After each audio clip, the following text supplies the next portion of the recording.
ఓం శ్రీమాత్రే నమః.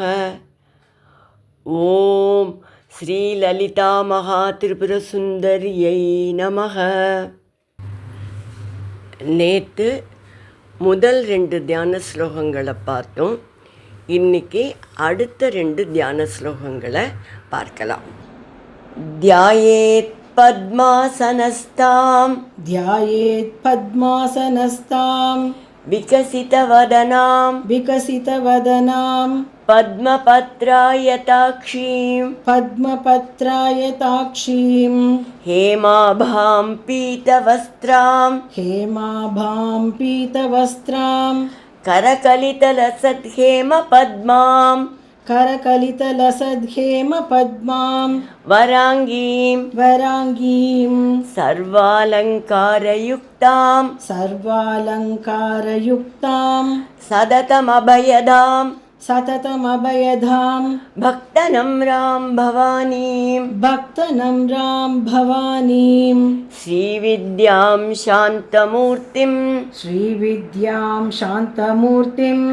சகலசுரனுதாம் சர்வசம்பத்ப்ரதாத்ரீம் சகுங்குமவிலேபனாம் அளிகசும்பிகஸ்தூரிகாம்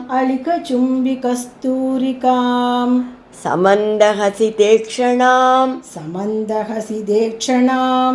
சசரசாபபாஷாங்குஷாம் அசேஷஜனமோகினீம்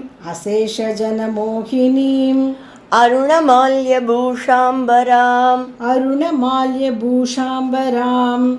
ஜபாகுசுமபாசுராம் ஜபவிதௌ